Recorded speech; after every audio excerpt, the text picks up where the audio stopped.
one of the things that we do with a lot of people, and I know we've talked about off air, is joining the dots between all of those different processes, and not just joining the dots, but joining the dot to move towards a particular objective. So that objective setting, strategizing, and then putting it all in place is quite important, but is quite difficult to do. Yeah, definitely. And I think it's very easy. And I think you do need guidance, because you can't just dip your toe in and try you've got to have, like you say, an objective that you're working towards, or a target.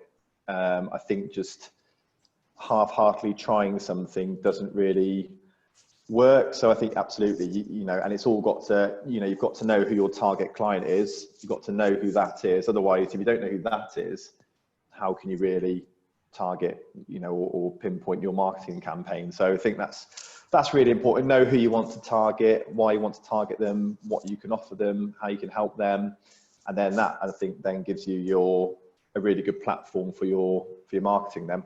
What about you in terms of your process planning, objective setting? Do you have a business plan? Do you do a 3 to 5 year kind of overall objective planning? How do you work that, and what do you see happening for you for your business in the next 3 to 5 years? Yeah, so of course, yeah, I had my business plan when I first was looking to set up, which you know you'd expect to have to do, and that's something that, you know, I'm always, certainly the figures, I'm always looking at each year, looking at the business that I've earned during the year, where that's come from, and then for the future, like you say, 3 years and 5 years, what those figures are going to look like. Yeah, and obviously I target myself, just like any business deal. I have my monthly targets that I aim to achieve. But yeah, every year that the plan's adjusted, I might do, and it's quite interesting actually, looking back at my business plan from 2017, if I refer back to it now, sort of 3 years later, it's quite funny. Some areas that I thought I'd be really focused on and I expected to have a lot of income from, perhaps been less so.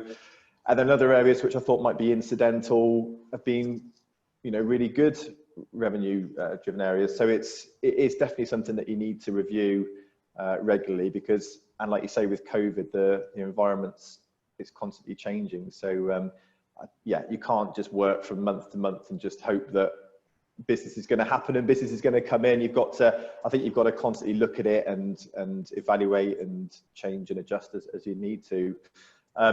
And like you say, for COVID, that's just something at the end of last year, when you're looking at the year ahead, you know, nobody would have foreseen or planned for. So I'm not saying that you can, you know, when you do your business plans, you've got to go into that sort of detail and think what happens if something like that happens. But yeah, you just don't know. And again, I'm evaluating and looking at my business model in terms of how I interact with clients.